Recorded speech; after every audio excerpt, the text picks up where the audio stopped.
मित्रों, नमो नमः। आज की यह वीडियो आप लोगों के लिए बहुत ही महत्वपूर्ण होने वाली है। ऐसे लोगों के लिए जो लोग प्रवक्ता, नेट, जेआरएफ या फिर असिस्टेंट प्रोफेसर की तैयारी करते हैं, इन सब परीक्षाओं के लिए।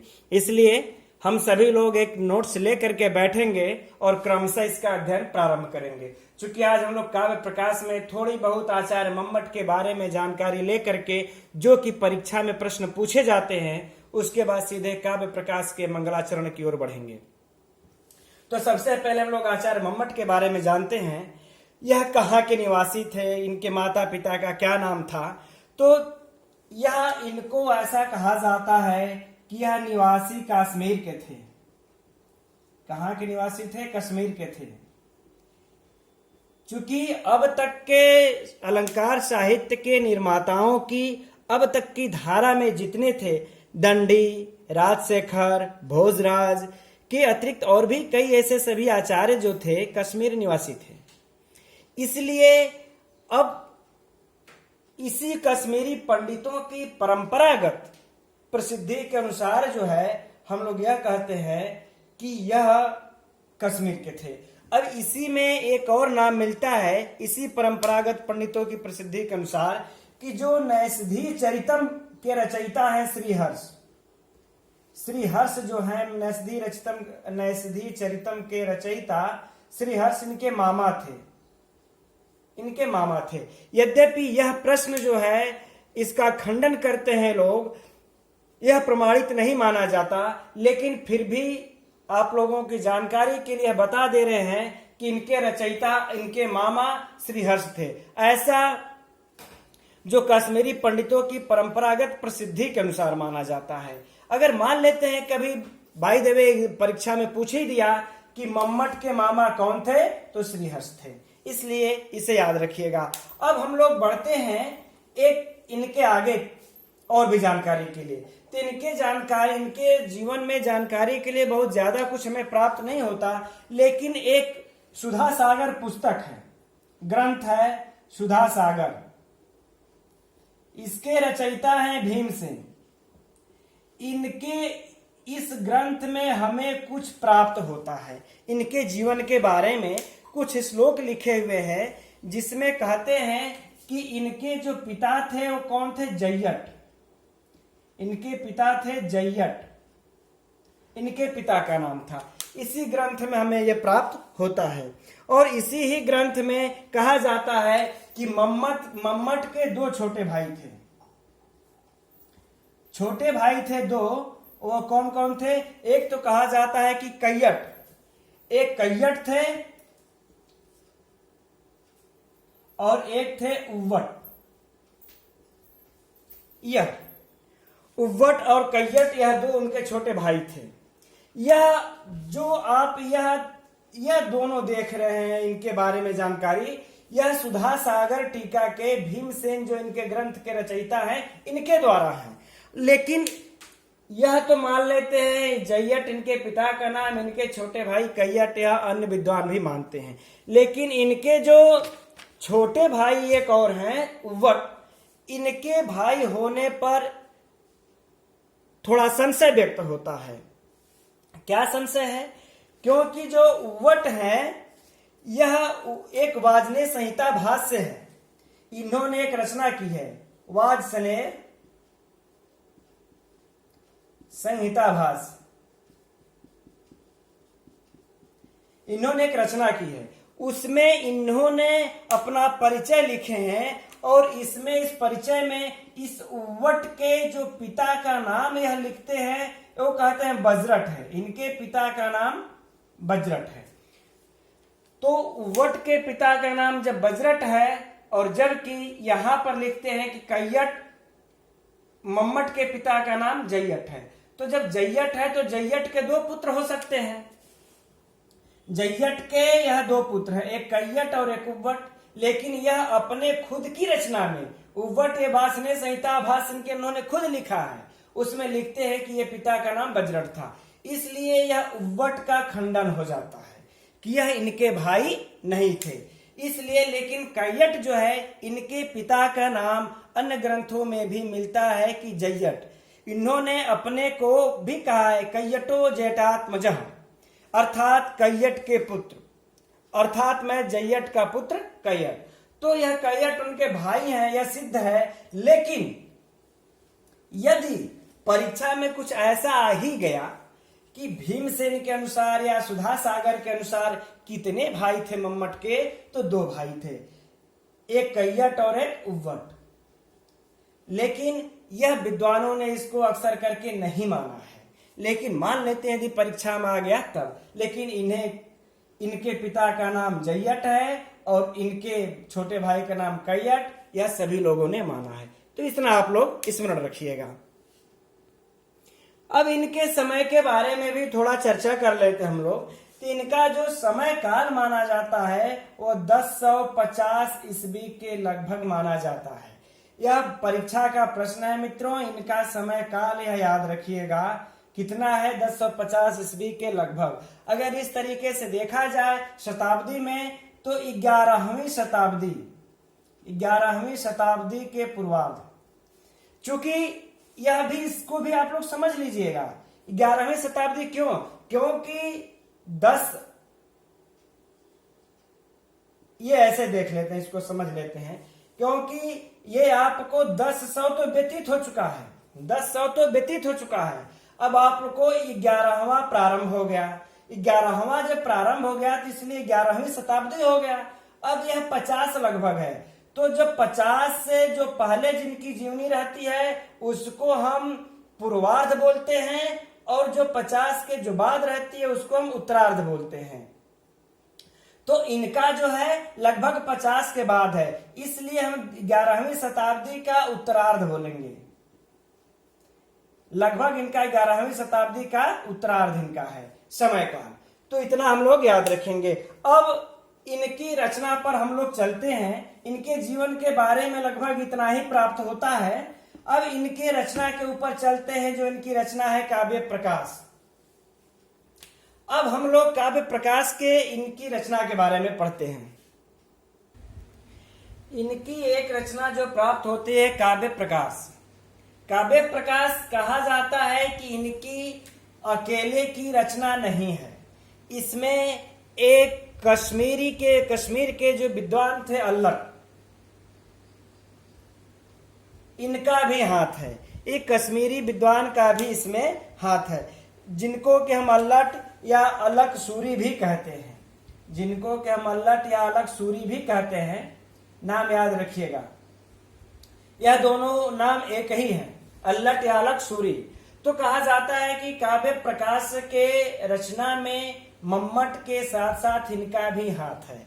अब इस पे देखिए बहुत से विद्वानों ने, टीकाकारों ने प्राचीन यह तो बातें कही है, यहाँ तक कि जो माणिक्य चंद्र हैं इन्होंने अपनी व्याख्या में लिखा है कि इस काव्य प्रकाश को पूरा करने में 2 लोगों का सहयोग है, लेकिन दूसरे कौन है इनका नाम उन्होंने नहीं लिखा। और कहां तक मम्मट ने लिखा है, कहां तक और किस नाम के विद्वान ने कहां से लिखा है, ऐसा कहीं कोई प्राचीन टीकाओं में हमें चर्चा नहीं मिलती है।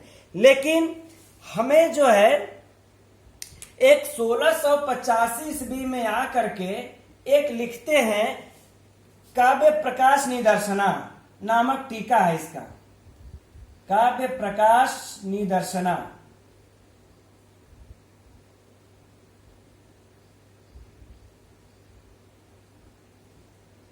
ये नामक टीका है। इसको लिखने वाले जो निर्माता हैं, इसके जो टीकाकार हैं वो राजानक हैं। कौन है? राजानक। यह क्या लिखते हैं? सर्वप्रथम 1685 ईस्वी में। सोचिए मम्मट का समय काल क्या था? लगभग 1050 ईस्वी।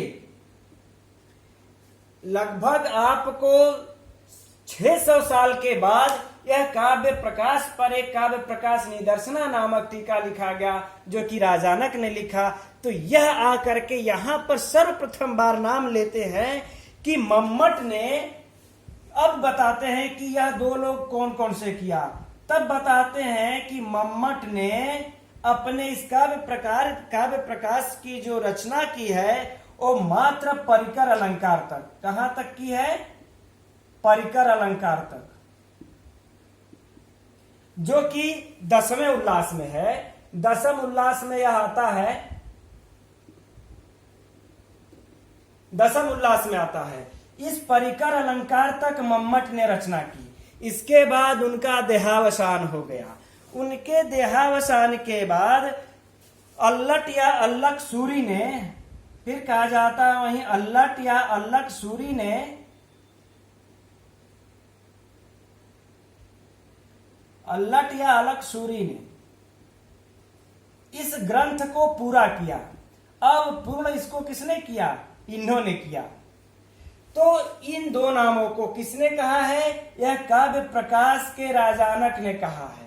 इसके पहले हालांकि प्राचीन टीकाकारों ने दो लोगों के ग्रंथ को पूरा होने का नाम तो लेते हैं काव्य प्रकाश, लेकिन वह दूसरा आदमी कौन है और पहले में काव्य प्रकाश मम्मट ने कहां तक लिखा था, इसकी किसी टीकाकार ने चर्चा नहीं की। लेकिन सर्वप्रथम बार 1685 ईस्वी में काव्य प्रकाश निदर्शना के नाम से टीका राजानक लिखते हैं और वही बताते हैं कि जो दूसरे जो आदमी काव्य प्रकाश को पूरा किया वह विद्वान अल्लट थे, अल्लट सूरी, अलग सूरी थे, और इन्होंने इसको पूर्ण किया और मम्मट ने परिकर अलंकार तक अपने ग्रंथ को लिखा था।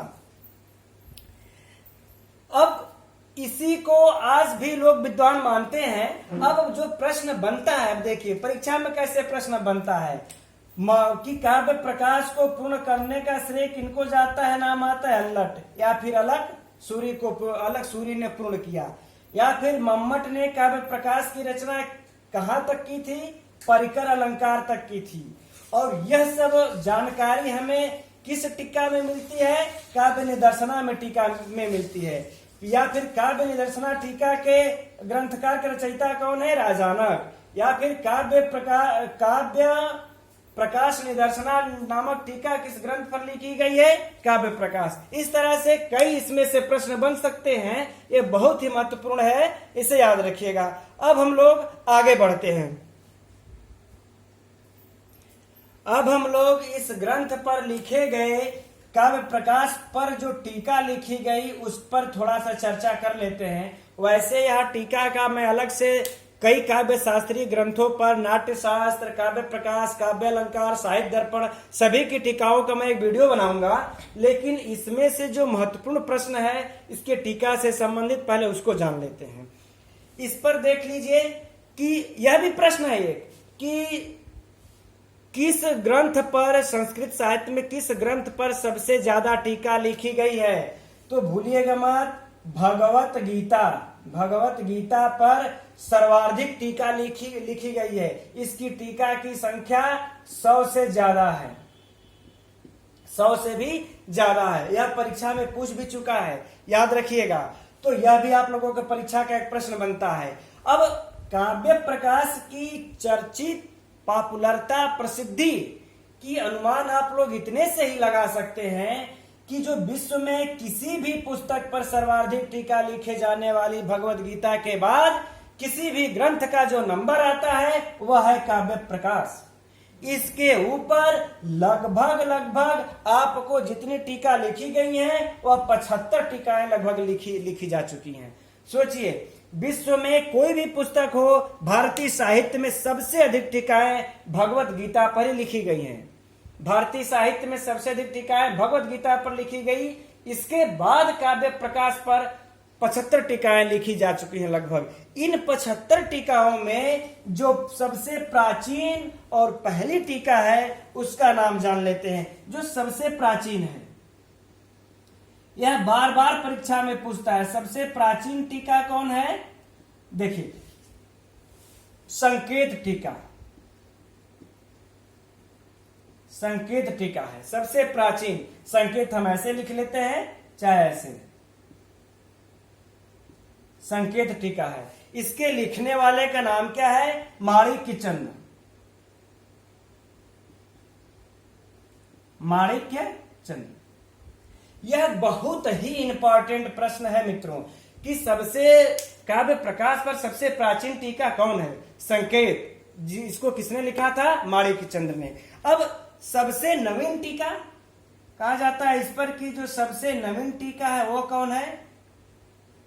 तो बाल बोधिनी,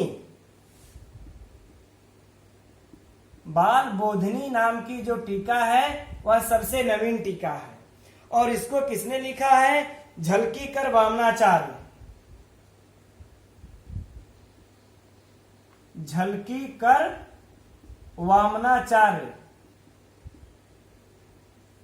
यह प्रश्न मित्रों बहुत ही इंपॉर्टेंट है दोनों।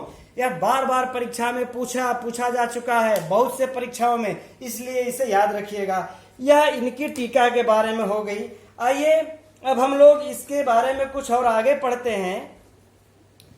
अब इसके ग्रंथ में कुल कितने श्लोक हैं, इसके कारिकाएं कितनी हैं काव्य प्रकाश में, उसको देख लेते हैं। देखिए, कारिका काव्य प्रकाश में कुल 142 कारिकाएं हैं।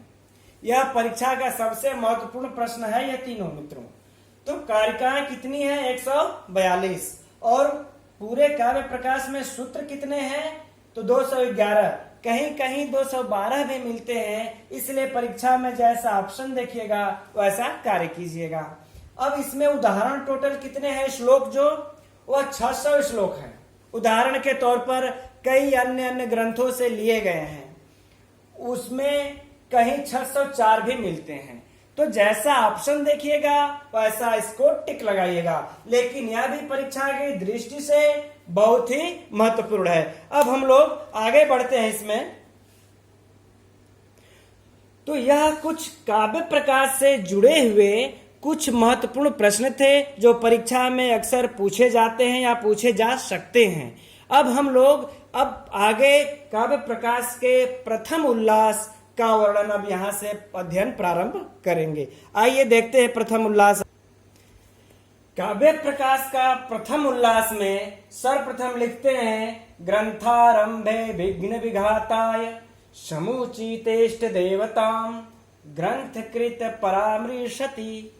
अर्थात कहते ग्रंथारंभे, ग्रंथ का आरंभ करने, ग्रंथ के आरंभ में ही, ग्रंथ के आरंभ में आरंभ करने के लिए, विघ्न विघाताय, विघ्न विघाताय विघ्नों के नाश करने के लिए, विघ्न मतलब विघ्नों के, विघाताय अर्थात नाश करने के लिए, विघ्नों के नाश करने के लिए ग्रंथारंभे, ग्रंथ के आरंभ में ही।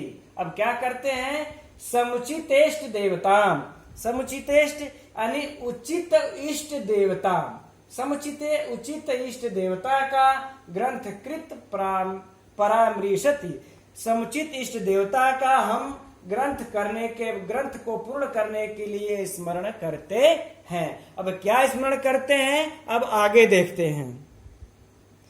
क्योंकि इसमें से कोई विशेष प्रश्न नहीं बनते, अभी तक कोई प्रश्न नहीं पूछा गया है, इसलिए समय न गवाते हुए हम लोग आगे बढ़ते हैं। काव्य प्रकाशकार आचार्य मम्मट अपने काव्य प्रकाश में जो मंगलाचरण में लिखते हैं, नियतिकृत नियम रहिताम आह्लादयकमयी मनन्य परतंत्राम नवरस रुचिराम निर्मिति मां दधति भारती कवेर जयति।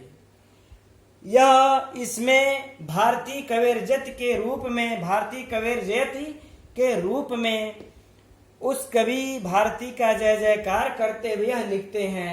अब हम लोग इन एक प्रत्येक शब्दों को समझेंगे। नियतिकृत नियम रहिताम, नियतिकृत नियम रहिताम अर्थात नियत के द्वारा निर्धारित नियमों से रहित। नियतिकृत, नियति के जो द्वारा निर्धारित है नियम, उससे रहिता मतलब रहित, नियत के द्वारा निर्धारित नियमों से रहित। आह्लादयकमयी अर्थात केवल आनंदमय मात्र स्वभाव वाली, केवल उसमें आनंद मात्र स्वभाव वाली हो। और अनन्य परतंत्राम, अनन्य परतंत्राम किसी अन्य के अधीन न रहने वाली, किसी अन्य के अधीन, अनन्य दूसरे के, किसी के भी नहीं, परतंत्राम अधीन न रहने वाली। नवरस रुचिराम, नवरसों के योग से निर्मितम बनी हुई यादधति सुशोभित मनोहारिणी भारती अर्थात भारती अर्थात वाणी सरस्वती की, कवि मने कवि की वाणी, कवि भारती की, जयति मने जय जयकार है। या सर्वोत्कर्ष सालनी है। अब इसका हम लोग देखा जाए तो यह कह रहे हैं कि नियत के द्वारा निर्धारित केवल आनंद मात्र स्वभाव वाली, अन्य किसी के अधीन न रहने वाली, नौ रसों के योग से मनोहारिणी काव्य सृष्टि की रचना करने वाली कवि भारती अर्थात वाणी सरस्वती सर्वोत्कर्ष शालिनी है, अर्थात उसकी जय जय हो। अब हम लोग एक एक पद का अलग से व्याख्या करते हैं।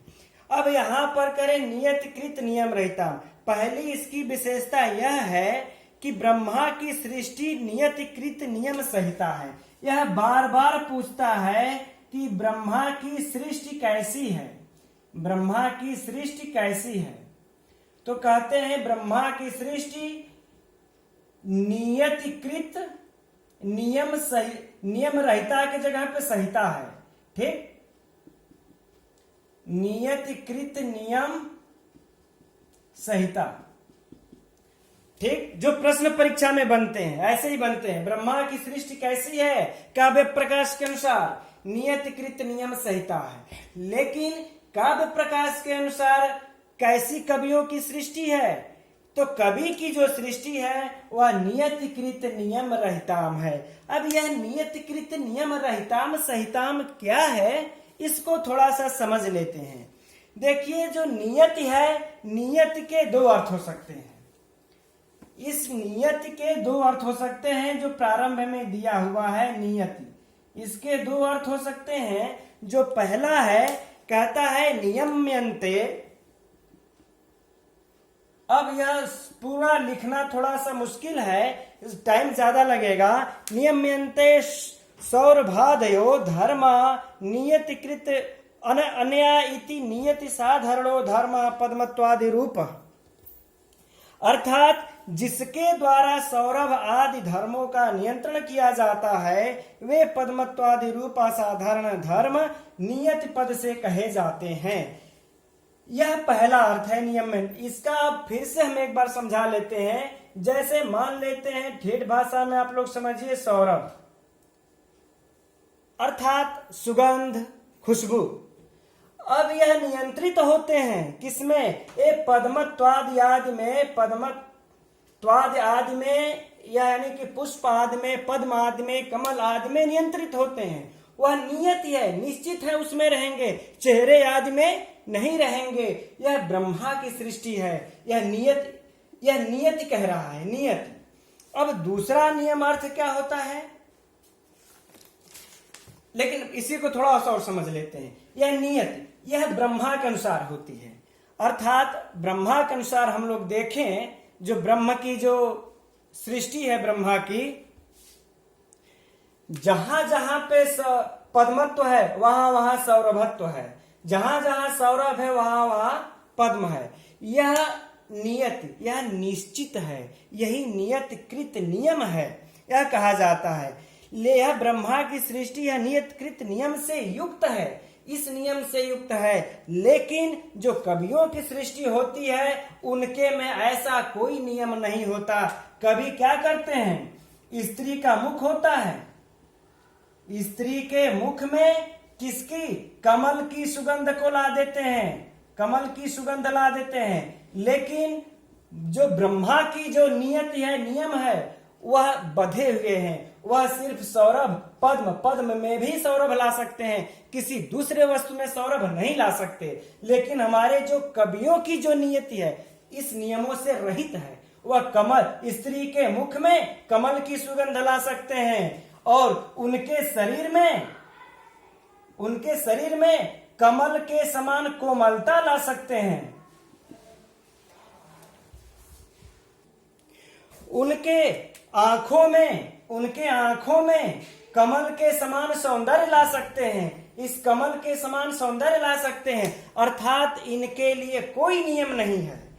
वो इनकी सृष्टि में चंद्रमा की शीतल चांदनी और मेघों की मंद मंद ध्वनि से भी विरहड़ियों के लिए आग की लपटें निकलती हुई दिखाई देती हैं। यह कवि की सृष्टि है, यह कुछ भी कर सकते हैं, इनके लिए कोई बाध्यता नहीं होती। लेकिन ब्रह्मा के लिए नियतिकृत नियम, इस नियतिकृत नियम के अनुसार ही चलेंगे। वह सौरभ केवल कमल से ही ला सकते हैं। ठीक, तो हमारे इसलिए कहते हैं कि हमारी सृष्टि, जो कवियों की सृष्टि है, वह नियतकृत नियम रहिताम है, नियम से रहित है नियतकृत के।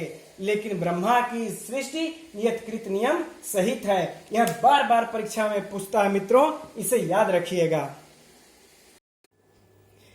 आगे इसी में देखते हैं, इसी में जो नियति का जो दूसरा अर्थ था, हमने जो दूसरा अर्थ कहा था, वह दूसरा अर्थ है अदृष्ट या धर्माधर्म। अदृष्ट या धर्माधर्म। तो कहने का भाव यह है कि ब्रह्मा की सारी सृष्टि अदृष्ट के सिद्धांत पर ही स्थिर है। प्राणियों के जितने पूर्वकृत कर्म या अदृष्ट के फल भोग के लिए ही इस सृष्टि की रचना हुई है, और उसी के अनुसार प्रत्येक व्यक्ति को सुख, दुख, स्वर्ग और नरक की प्राप्ति होती है।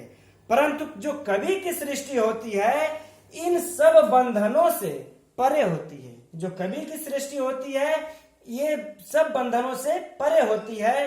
कवि केवल अपनी कल्पना के सहारे चाहता है, किसी भी नायक को वह जब चाहता है तब विघ्न बाधाओं में डाल देता है, और जब चाहता है उसको सुख दुख सुख में डाल देता है, ऐश्वर्य भोगों में डाल देता है। लेकिन ब्रह्मा चाहें तो अपनी सृष्टि में ऐसा नहीं कर सकते। क्यों नहीं कर सकते? क्योंकि जो व्यक्ति जैसा कर्म किया है उसी के अनुसार उनको फल देना है। ब्रह्मा अपनी मर्जी के अनुसार किसी भी व्यक्ति को सुख या दुख में नहीं डाल सकते। लेकिन यह कवि इन सब नियमों से परे है। वह जब चाहता है जिसको सुख में डालता है, जब चाहता है उसको दुख में डालता है। अब आगे हम लोग देखते हैं,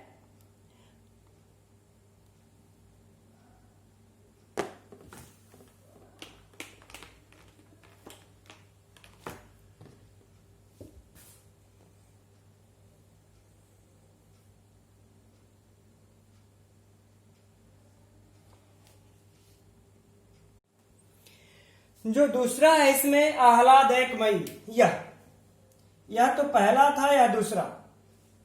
यह क्या कहता है?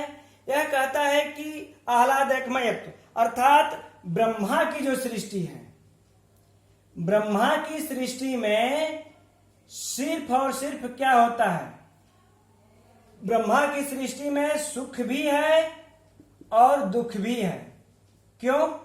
क्योंकि जब आदमी संसार में जन्म लिया है तो सुख भी भोगेगा और दुख भी भोगेगा। लेकिन जो कवि की सृष्टि है, यदि कवि की सृष्टि को देखा जाए तो कवि की सृष्टि कैसे है? सिर्फ और सिर्फ सुखमय है। सिर्फ उसमें आपको आनंद ही मिलेगा, सुख ही मिलेगा, उसमें कभी भी आपको दुख नहीं मिलेगा। कैसे? देखिए, अगर यदि आप देखें इंदुमती के वियोग में अच को विलाप करते हुए सुनते हैं, और जब उत्तर रामचरितम के कवि को सीता वियोग में रोते हुए रामचंद्र को देखकर भी वह कहते हैं अपि ग्रावारोदित्यापि दरति वज्र से हृदयम, पत्थरों को रुलाते हुए पाते हैं, फिर भी उस करुण रस में सिर्फ सुख और आनंद का ही अनुभव करते हैं। इसलिए जो कवि की जो सृष्टि होती है वह सिर्फ और सिर्फ सुख और आनंद की होती है, लेकिन ब्रह्मा की सृष्टि सुख और दुख दोनों की होती है। अब हम लोग अनन्य परतंत्राम के बारे में जानें। जो तीसरा है देखिए, वह है अनन्य परतंत्राम। अनन्य परतंत्राम यानी कि ब्रह्मा की सृष्टि जो है, हम देखते हैं जो ब्रह्मा की सृष्टि है यह कैसी है? तो कहते हैं कि जो समवायी,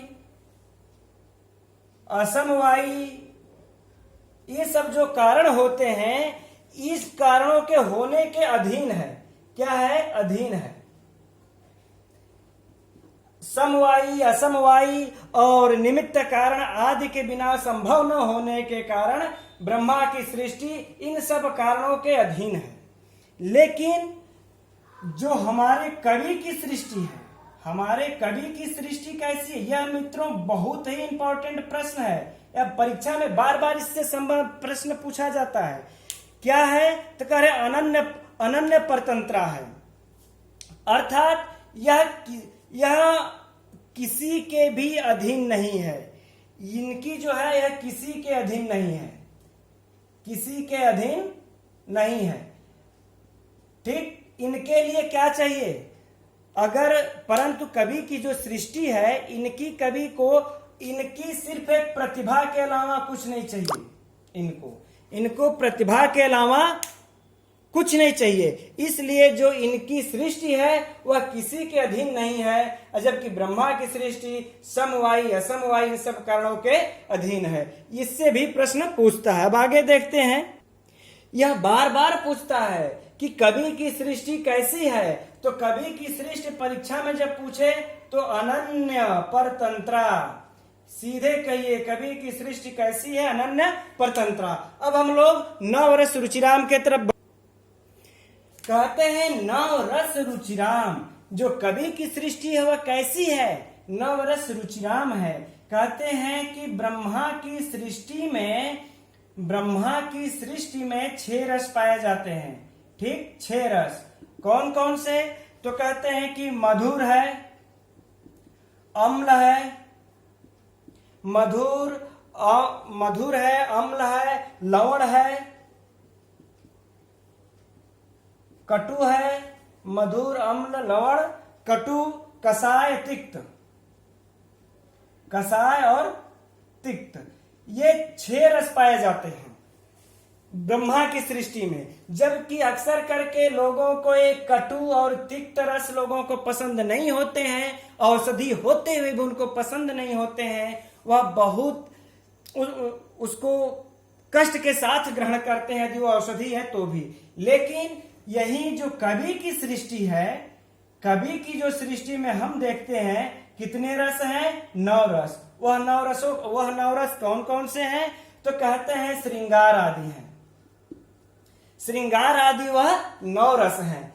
तो यह श्रृंगार आदि 9 रस है। इस रस को भी इस दृष्टि से भी हम देखें तो कवि की सृष्टि ब्रह्मा की सृष्टि से ऐश्वर्यशालिनी है, उत्कृष्ट है।